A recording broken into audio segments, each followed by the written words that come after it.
नमस्कार दोस्तों। आज की इस वीडियो में हम लोग स्काउट गाइड से संबंधित कुछ प्रश्नोत्तरी करने वाले हैं।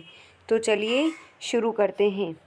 ये जो प्रश्नोत्तरी है ये स्पेसिफिकली रोवर और रेंजर्स के लिए है, लेकिन स्काउट गाइड्स भी जो हैं देख सकते हैं, उनके लिए भी इसमें कुछ प्रश्न हैं। तो चलिए शुरू करते हैं। ट्रूप मीटिंग का संचालन कौन करता है? तो यूनिट लीडर या स्काउट गाइड या स्काउट मास्टर या गाइड कैप्टन जो होती है वो हमारी ट्रूप मीटिंग का संचालन करती हैं। दीक्षा देने का अधिकार किसका है? दीक्षा कौन देता है? तो जो आपका स्काउट मास्टर या गाइड कैप्टन होगा वो ही आपको दीक्षा देगा। कोर्ट ऑफ ऑनर के क्या कार्य हैं? तो कोर्ट ऑफ ऑनर के कार्य क्या हैं? कार्यकलापों की योजना बनाना, दल या कंपनी के आंतरिक मामलों को निपटाना, दल या कंपनी के अनुशासनात्मक व वित्तीय पक्ष को देखना, हाइक, दस्तावेज या शिविर की अनुमति प्रदान करना। द्वितीय सोपान स्काउट गाइड को कितने प्रोफिशिएंसी बेज उत्तीर्ण करने चाहिए? तो द्वितीय सोपान स्काउट गाइड जो है उसको कम से कम 2 प्रोफिशिएंसी बेज जो है वो उत्तीर्ण करने चाहिए। एक बार मैं आपको कोर्ट ऑफ ऑनर का वापस से कार्य बता देती हूँ। कार्यकलापों की योजना बनाना, आंतरिक मामलों को निपटाना, अनुशासनात्मक व वित्तीय पक्ष देखना और शिविर की अनुमति प्रदान करना। ये क्वेश्चन आया हुआ है कि शिविर की अनुमति कौन प्रदान करता है? तो आपका जो मानसभा होती है वो आपको अनुमति प्रदान करती है। हाइक, दस्तावेज और शिविर की अनुमति आपको आपकी मानसभा या आपका जो कोर्ट ऑफ ऑनर होता है वो आपको इसकी स्वीकृति प्रदान करता है। द्वितीय सोपान टेस्ट उत्तीर्ण करने के लिए स्काउट गाइड को कितनी सर्वधर्म प्रार्थना सभा में भाग लेना चाहिए? तो देखिए, आपको प्रोफिशिएंसी बेज तो लेने हैं 2 और 4 सर्वधर्म प्रार्थना सभा में भाग लेना चाहिए। ठीक है। टिम्बर हिच द्वारा लकड़ी के गट्ठर खींचने के लिए किस फांस का प्रयोग किया जाता है? तो टिम्बर हिच द्वारा अगर आप लकड़ी के गट्ठर को खींच रहे हैं तो आप क्लो हिच का प्रयोग करेंगे। किसका करेंगे? क्लो हिच का प्रयोग करेंगे। स्काउट गाइड को कितने प्रकार की आग की जानकारी होनी चाहिए? तो स्काउट गाइड को जो है 10 प्रकार के आग की जानकारी होनी चाहिए। कम से कम 10 प्रकार की आग की जानकारियाँ तो आपको होनी ही चाहिए। चुंबकीय कंपास की सुई सदैव किस दिशा को दर्शाती है? जो सुई होती है वो हमेशा उत्तर दिशा को दर्शाएगी। ठीक है। द्वितीय सोपान पाठ्यक्रम के अनुसार स्काउट गाइड को कितने माचिस की तीलियों से आग जलाना आना चाहिए? तो द्वितीय सोपान पाठ्यक्रम के अनुसार स्काउट गाइड को जो है 2 माचिस की तीलियों से आग जलाना आना चाहिए। 2 से ज़्यादा तीली लोगे तो आपकी लकड़ी का जो है नुकसान होगा। इससे अच्छा कम से कम रिसोर्सेज के अंदर हम कितना अच्छा कर सकते हैं, यही हमें स्काउट गाइड सिखाती है। तो 2 तीली के अंदर आपको आग जलाना आना चाहिए। द्वितीय सोपान पाठ्यक्रम के अनुसार स्काउट गाइड को कितने तारा समूह से उत्तर दिशा की जानकारी प्राप्त करनी चाहिए? तो आपको 2 तारा समूह से जो है उत्तर दिशा की जानकारी प्राप्त करनी चाहिए। 2 तारा समूह से आपको उत्तर दिशा की जानकारी प्राप्त करनी चाहिए। कंपास में कुल 16 दिशाओं की डिग्री का मान क्या होता है? तो 16 ही दिशाओं की डिग्री का मान होगा 360 डिग्री।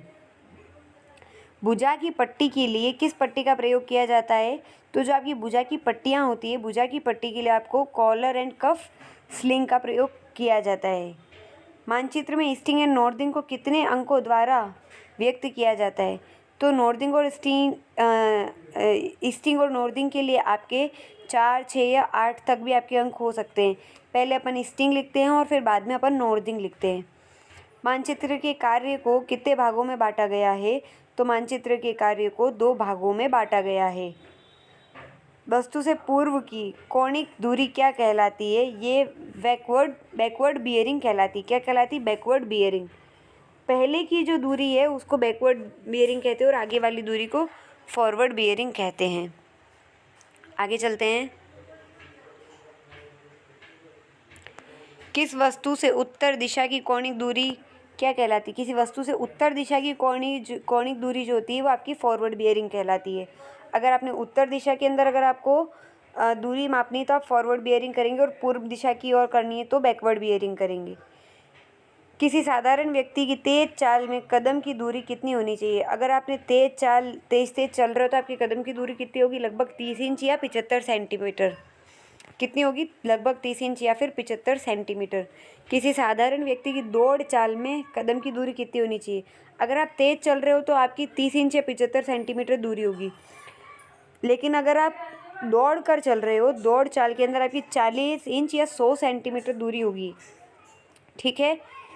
तेज़ चलने में 30 इंच या 75 सेंटीमीटर, दौड़ चाल के अंदर लगभग दौड़ते दौड़ते चलने के अंदर आपकी 40 इंच या 100 सेंटीमीटर होगी। बीपी ने ट्रॉली के हाइक में जाते समय के लिए कौन सी फॉर्मेशन बताई है? जाते समय के लिए हाइक के अंदर उसने फॉर्मेशन बताई थी, उसका नाम दिया पतंग फॉर्मेशन। बीपी ने ट्रॉली के हाइक में जाते समय के लिए पतंग फॉर्मेशन बताई है। ठीक है, अगर आप हाइक पे जा रहे हो, जाते समय के लिए उसने फॉर्मेशन बताया पतंग फॉर्मेशन। गोल पट्टी बांधने की मुख्यतः कितनी विधियां हैं? तो गोल पट्टी बांधने की मुख्यतः 4 विधियां हैं। गोल पट्टी बांधेंगे तो मुख्यतः कितनी विधियां हैं? 4 विधियां हैं। कंधे, जांघ या अंगूठे पर किस प्रकार की पट्टी बांधी जाती है? कंधे, जांघ या अंगूठे पर स्पाइक पट्टी बांधी जाती है। कौन सी? स्पाइक पट्टी। कहाँ पर? कंधे, जांघ या अंगूठे पर कौन सी पट्टी बांधते हैं? स्पाइक पट्टी। तिकोनी पट्टी को कर्णाकर भाग में क्यों कहा जाता है? आधार क्या कहा जाता है?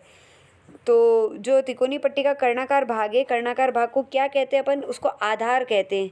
जो कर्णाकार भाग होता है अपना तिकोनी पट्टी का, उसको आधार कहते हैं। तिकोनी पट्टी के आधार को विपरीत भाग को क्या कहते हैं? जो तिकोनी पट्टी के आधार के विपरीत भाग होता है उसे शीर्ष कहते हैं। ठीक है, क्या बोलते हैं? शीर्ष भाग। कर्णाकार भाग को आधार कहेंगे, विपरीत भाग को शीर्ष कहेंगे। और प्रयोग के आधार पर तिकोनी पट्टी के कितने प्रकार से बांधा जाता है? और तिकोनी पट्टी को आप 3 प्रकार से बांधते हैं। पट्टियाँ कितने? 2 प्रकार की, दो प्रकार की होती है। एक होती है आपकी तिकोनी पट्टी और एक होती है गोल पट्टी। तिकोनी पट्टी के भी 3 प्रकार होते हैं, जिसके अंदर उसका कर्णाकर भाग आपका आधार होता है, विपरीत भाग को आप शीर्ष कह देते हैं। वास्तविक मानचित्र बनाने में मुख्यतः कितनी विधियों का प्रयोग किया जाता है? तो वास्तविक मानचित्र बनाने में मुख्यतः 3 विधियों का प्रयोग किया जाता है। ड्रेसिंग कितने प्रकार की होती है? ड्रेसिंग 2 प्रकार की होती है। ठीक है, मधुमक्खी, भौरा, ततैया आदि को काटने पर किस चीज़ से घाव को धोना चाहिए? अगर आपको मधुमक्खी, भौरा, ततैया ने काट लिया है तो सोडियम बाइकार्बोनेट से आपको धोना चाहिए। किससे धोगे? सोडियम बाइकार्बोनेट से। मधुमक्खी, भौरा, ततैया ने अगर काट लिया है तो आप घाव को किससे धोगे? सोडियम बाइकार्बोनेट से। पट्टियों को अनेक आकार के आधार पर कितने भागों में बांटा गया है? 2 प्रकार, जैसा कि मैंने अभी आपको बताया था, गोल पट्टी और तिकोनी पट्टी। समोच्च रेखाओं द्वारा ऊंचाई दिखाने में अंक किस ओर से लिखा जाता है? अगर आपको ऊंचाई दिखानी है, ऊंचाई दिखाने में जो अंक लिखते हैं वो बाहर से लिखते हैं। और समोच्च रेखाओं द्वारा अगर गहराई दिखानी है तो आप अंक किस ओर से लिखेंगे? मध्य में। ऊंचाई के लिए तो बाहरी और अंक लिखेंगे, गहराई दिखानी है तो मध्य में आप अंक लिखेंगे। राष्ट्रीय एवं अंतर्राष्ट्रीय मानचित्र प्रकाशित करने वाला भारत का एकमात्र विभाग कौन सा है? जो एकमात्र विभाग है जो मानचित्र जारी करता है वो है सर्वे ऑफ इंडिया। देहरादून से प्रकाशित होते हैं मानचित्र। स्काउट गाइड को अधिकांश कितने प्रकार के मानचित्रों का सहारा लेना पड़ता है? स्काउट गाइड्स अधिकांश 2 प्रकार के मानचित्र का सहारा लेते, काल्पनिक और वास्तविक। ठीक है, सर्वे ऑफ इंडिया किस प्रकार के मानचित्र तैयार करती है? तो सर्वे ऑफ इंडिया जो है वास्तविक मानचित्र तैयार करती है। ठीक है, कैसे तैयार करती हैं ये? वास्तविक मानचित्र। तो आज की वीडियो में हम लोग इतना ही रखते हैं। आपको अगर अच्छे मार्क्स लाने तो वीडियो को बार बार रिवीजन करिएगा, बार बार सुनिएगा ताकि याद हो जाएं आपको। ठीक है, वीडियो अच्छी लगी हो तो लाइक, शेयर, सब्सक्राइब ज़रूर करिएगा, दोस्तों के साथ साझा करिएगा हमारी बात को। आज के लिए हम इतना ही रखते हैं। धन्यवाद।